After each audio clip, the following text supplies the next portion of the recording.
If you had put $10,000 into this one ETF the day it launched, you'd have around $3.6 million today. Not 3 times the market, not 5 times the market, about 363 times your money in roughly 16 years. The ETF is TQQQ. It's a triple leveraged QQQ ETF. And yeah, that return number is real. So here's what I want to know.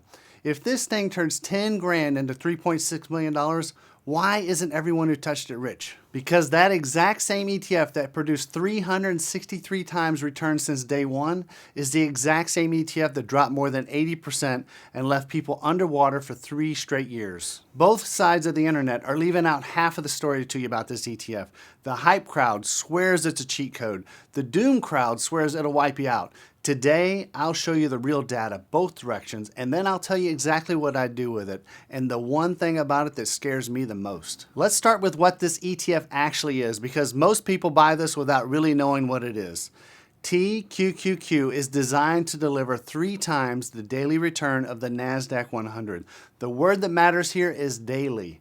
Think of it like this. Every single morning, this ETF wipes the slate clean. It doesn't care what you paid or where you got in. It looks at today's balance and resets its leverage to exactly 3 times. It is not built to give you 3 times the return of QQQ over a year or over 10 years. It only promises 3 times leverage for one single day, and then it starts completely over. That daily reset is what this whole video comes down to, and it's the reason for the dream, and it's the reason for the nightmare, and it plays out in ways most people never see coming. So what does it actually do to your money over time? It depends entirely on one thing, not whether the market goes up or down, how smooth the ride is. Let me show you 3 real years from this ETF's own history. Watch how differently it behaves in each one. First, a smooth year, 2023. The market trended up cleanly, not a lot of violent back and forth. QQQ rose about 56% for the year. If this fund were simply 3 times, you'd expect around 168%. Instead, TQQQ returned about 205%. That's 3.7 times, more than triple. When the ride is smooth and trending, the daily reset works for you. It compounds in your favor and you get more than the leverage you paid for. That's the boost and it's real. That's the dream chart everybody shows you. Now a choppy year. 2015, nothing dramatic happened. The market climbed, but it did it in a jagged back and forth way. QQQ finished up about 9.8%. So you'd expect the 3 times fund up around 29%. Instead, it returned about 18%. That's 1.9 times. You paid for triple leveraged and the chop ate almost half of it. So in one kind of year, the same ETF gives you 3.7 times return. In another, it quietly shortchanges you at under 2 times returns. The only difference was how smooth the ride was. And then there's 2011. I want you to burn this one into your memory because I'm coming back to it at the end. 2011 was the closest thing to a flat, sideways, choppy market this fund has ever lived through. QQQ, the index, actually finished the year up about 1.9%. You made money owning the index. TQQQ, the triple leveraged version of that exact same index, finished the year down about 10.5%. Read that again. The index went up. The leveraged version of it went down over the same 12 months. That is what a sideways, choppy market does with this ETF. And it is not an accident or a glitch. It's exactly how the daily reset behaves when there's no clean trend to ride. So if you put those 3 years together, you've got the whole picture. Smooth trend, more than 3 times return. Choppy climb, less than a 2 times return. Flat and choppy, you lose while the index wins. Direction was never the point. The roughness of the ride was. All right, now let's put real money on it. Actual dates and actual prices. We have 3 investors, all buying the same ETF with very different results. First investor, the dream. Say you'd bought near the COVID bottom, March 2020, and just held. About $100,000 would be worth around $1.8 million today. Playing QQQ over that same stretch turned that $100,000 into around $440,000. So caught right, near a bottom, the leveraged fund quadrupled the index. That's the fantasy and it's completely real. Second investor, the nightmare. This isn't 2 numbers, it's a journey, so walk it with me. You put $100,000 into TQQQ at the market peak in November 2021. By the end of 2022, that $100,000 is worth around $18,000. You were down 82%, so you wait, and you wait. It slowly grinds back through 2023 and 2024. And then in February of 2025, more than 3 years after you bought, you finally cross back over the line. You're at about $106,000. You're green.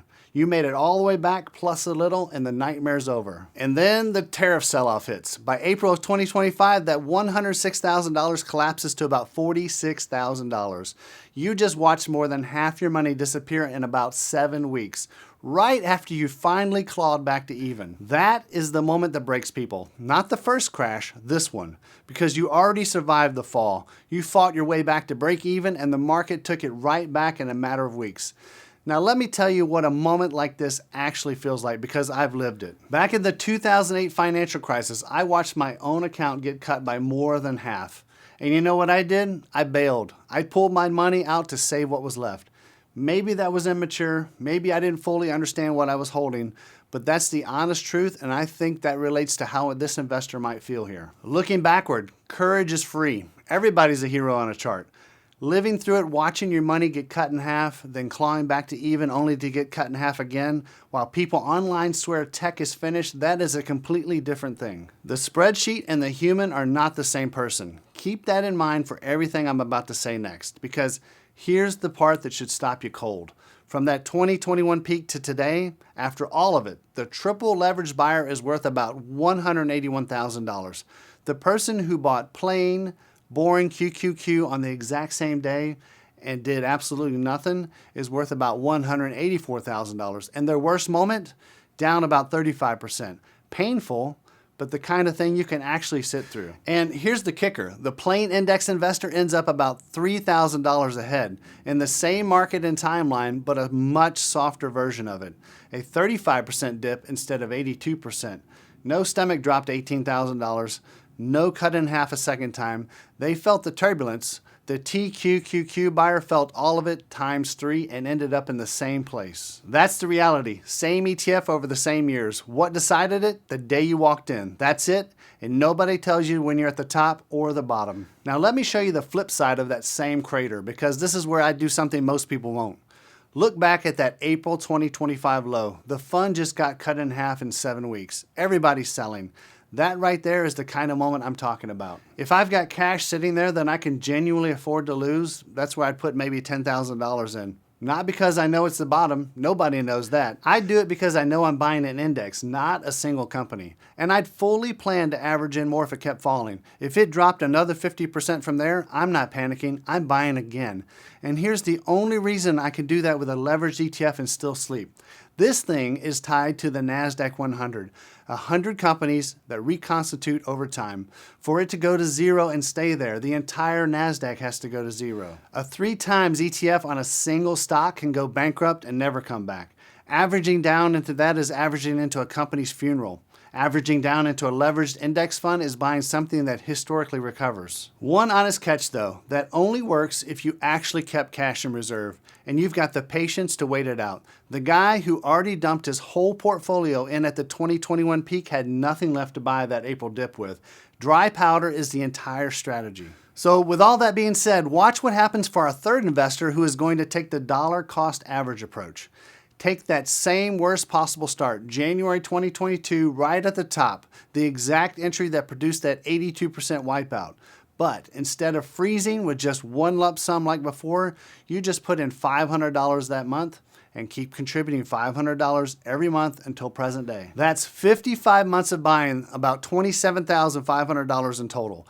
And it turned into roughly $92,000. The same plan in plain QQQ, around $49,000. You nearly doubled the boring index and you did it starting at the worst possible moment there was. So why does that happen? Why does the same crash that wiped out the lump sum buyer end up making this person money? Because to the lump sum buyer, that crash was devastation. To the person still buying every month, that same crash was a fire sale. Every payment through 2022 bought shares near the lows, and those cheap shares became the fuel on the way back up. That's the case, and it's a good one, but it asks a lot of you psychologically. You have to keep buying while your account is bleeding and everything in your gut says stop. That's the hard part. Not the math, the discipline. So if the math is that good, why isn't this my whole portfolio? Here's the honest answer. Remember 2011, the 1 year I told you to hold on to? One choppy sideways year and this fund lost money while the index made it. Now look at the rest of the record, even in good years like 2015, 2020, 2024. When the market chopped on its way up, this fund quietly delivered nowhere near its 3 times. The leverage leaked out through every chop, every time. The years that truly paid off, that triple leverage, were the smoothest ones. And here's the thing you cannot forget. This fund launched in February 2010, almost the exact bottom of the financial crisis and the starting run of the longest, smoothest bull market in history. This machine eats smooth trends and chokes on chop. And it was born into 14 years of the most trend-friendly, dip gets bought market ever recorded. 2011 was the closest it ever came to real turbulence, and even that little taste turned it red. It has never lived through the market that's actually built to kill it. And that's not the fast crashes of 2000 or 2008. Those were deep. But a bull market came right after those and bailed them out. The real killer for a fund like this is a market like 1966 to 1982. 16 years where the index basically goes nowhere but chops violently the entire way. Imagine not 1 year of 2011, but a decade and a half of it. This fund has no data on that because no version of it has ever seen it. So that 363 times from the start of the video isn't a strategy result, it's a report card from the easiest test this fund will ever take.